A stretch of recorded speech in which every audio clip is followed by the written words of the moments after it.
Hello everyone, welcome to my channel N K education. मेरे YouTube channel पर आप सभी का बहुत बहुत स्वागत है।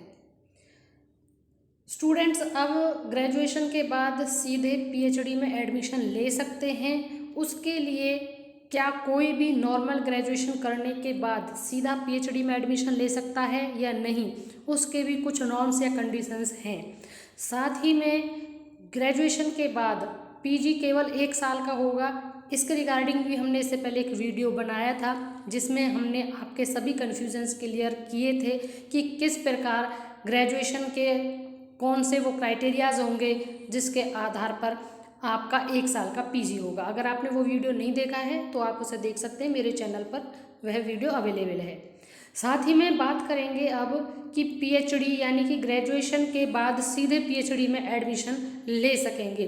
इसके लिए क्या क्या नॉर्म्स एंड कंडीशंस हैं वह आज हम जान लेते हैं। इस वीडियो के अंदर हम यही कवर करने वाले हैं कि आपको किस प्रकार से पीएचडी में एडमिशन मिलेगा। यानी कि आप हेडिंग देख रहे होंगे 4 साल का ग्रेजुएशन, तो सीधे पीएचडी कर सकेंगे। अब 4 साल का ग्रेजुएशन किस प्रकार, इसको भी हमें थोड़ा ध्यान से देखना और समझना होगा। आइए देख लेते हैं। और जो यूजीसी के अध्यक्ष हैं उन्होंने यह भी कहा है कि 75% नंबर होना जरूरी है। एक क्राइटेरिया तो आपको हेडिंग में ही समझ में आ गया होगा, अब डिटेल में इसे समझ लेते हैं।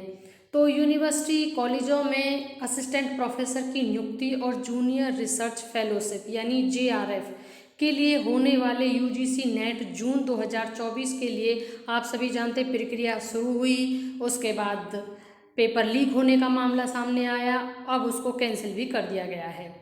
तो इसमें जो जगदीश कुमार हैं यूजीसी के अध्यक्ष, उन्होंने बताया कि बैचलर डिग्री कर रहे जो छात्र अभी 8वें सेमेस्टर में हैं वे अब सीधे पीएचडी के लिए आवेदन कर सकेंगे। यानी जिनका लास्ट है 8वां उनका सेमेस्टर चला हुआ है तो वो आवेदन कर सकेंगे। यानी आप 4 साल का ग्रेजुएशन कर रहे थे और लास्ट सेमेस्टर में हैं तो आप आवेदन कर सकते हैं। इसके लिए आपको कुल 75% अंक या इसके बराबर ग्रेड होना जरूरी है। यानी या तो जो 75% का ग्रेड आता है वो, या फिर 75% आपके अंक ग्रेजुएशन में होने चाहिए इसके बराबर।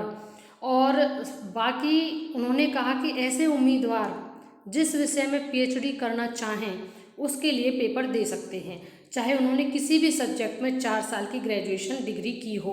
SC, ST, OBC, non creamy layer, दिव्यांग, आर्थिक रूप से कमजोर वर्ग और अन्य श्रेणी के उम्मीदवारों के लिए 5% अंक या इसके बराबर ग्रेड की छूट दी जा सकती है। यानी ये जो सभी कैटेगरीज हमने बताई आपको, एससी, एसटी, ओबीसी, ओबीसी में कौन, जो नॉन क्रीमी लेयर, और दिव्यांग, आर्थिक रूप से कमजोर वर्ग और अन्य श्रेणियों के उम्मीदवार को 5% का छूट मिलेगी। यानी कि सीधी सी आपने किसी भी सब्जेक्ट में अगर ग्रेजुएशन किया है, बस आपके ग्रेजुएशन में 75% अंक होने जरूरी हैं। उसके अलावा जो रिजर्वेशन दिया जाता है जिस भी कैटेगरी का अकॉर्डिंग, वो उन्हें 5% का लाभ उन्हें मिल जाएगा। 2024-25 से यूनिवर्सिटीज़ के पास यह अवसर होगा कि वे नेट स्कोर के आधार पर ही पीएचडी में एडमिशन दें। यूजीसी ने 3 कैटेगरी बनाई है। पहली कैटेगरी में वे छात्र होंगे जो पीएचडी में एडमिशन जेआरएफ और असिस्टेंट प्रोफेसर की नियुक्ति के लिए पात्र होंगे। अब आप ध्यान से समझिएगा, पहली कैटेगरी में कौन छात्र होंगे, जो कि पीएचडी में एडमिशन ले रहे हैं, जेआरएफ कर रहे हैं या फिर असिस्टेंट प्रोफेसर की नियुक्ति के लिए पात्र हैं। एक कैटेगरी होगी। दूसरी कैटेगरी में वो कैंडिडेट होंगे जो पीएचडी में एडमिशन और असिस्टेंट प्रोफेसर के रूप में नियुक्ति के लिए पात्र होंगे।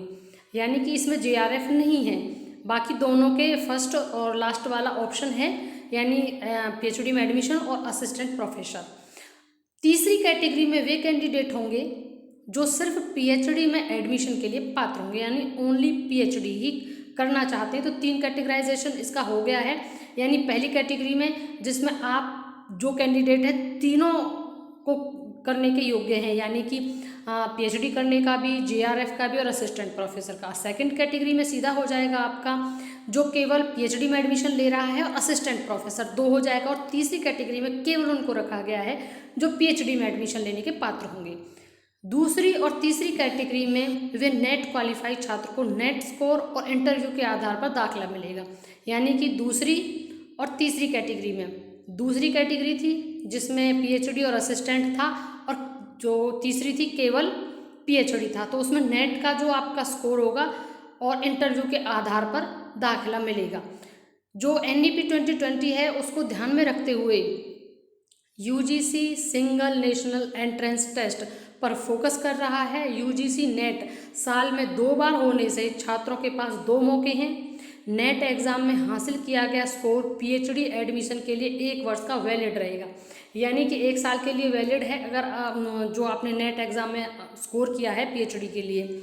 और यूजीसी नेट के सिलेबस में बदलाव की भी प्रक्रिया चल रही है, यानी कि आपके नेट के सिलेबस में भी अब आगे आपको बदलाव देखने को मिल सकता है। साथ ही में स्टूडेंट्स के लिए दाखिला प्रक्रिया और आसान कर दी गई है। यूजीसी ने पीएचडी दाखिला की प्रक्रिया को स्टूडेंट फ्रेंडली बनाने के लिए कई अहम फैसले लिए हैं। यूजीसी अब सिंगल नेशनल एंट्रेंस टेस्ट पर ज़्यादा ध्यान दे रहा है। बहुत सारी यूनिवर्सिटीज़ अब 4 साल का ग्रेजुएशन कोर्स अपना चुकी हैं और आने वाले कुछ वर्षों में सभी यूनिवर्सिटीज़ यह कोर्स शुरू हो जाएगा। ऐसे में 4 साल के कोर्स को करने वाले छात्रों को पीएचडी में एडमिशन को लेकर यह फैसला लिया गया है। दरअसल जानकार भी मानते हैं कि यूनिवर्सिटीज़ में पीएचडी एडमिशन की प्रक्रिया पर सवाल उठते हैं, और अगर सिंगल टेस्ट का स्कोर कार्ड होगा तो फिर एडमिशन की प्रक्रिया भी पारदर्शी होगी। यानी कि आपको अगर ग्रेजुएशन के बाद सीधा पीएचडी में एडमिशन लेना है तो उसके नॉर्म्स कंडीशंस क्या हैं वो हमने देखा समझा। केवल यह है कि आपका ग्रेजुएशन किसी भी सब्जेक्ट में हो, किसी भी स्ट्रीम से हो, बस वो 4 साल का होना चाहिए। दूसरा क्राइटेरिया यह है कि आपका ग्रेजुएशन में 75 यानी कि 75% आपके नंबर बने हों तो आप एलिजिबल होंगे सीधा पीएचडी में। और 3 कैटेगरी रखी गई हैं जो हमने आपको बताई। 3 ही कैटेगरी के हिसाब से जो छात्र जिस कैटेगरी के लिए पात्र होगा वह उसे कर सकेगा। तो बने रहिएगा हमारे चैनल के साथ। नेक्स्ट अपडेट के साथ शीघ्र मिलते हैं। वीडियो को अंत तक देखने के लिए thank you and thanks for watching.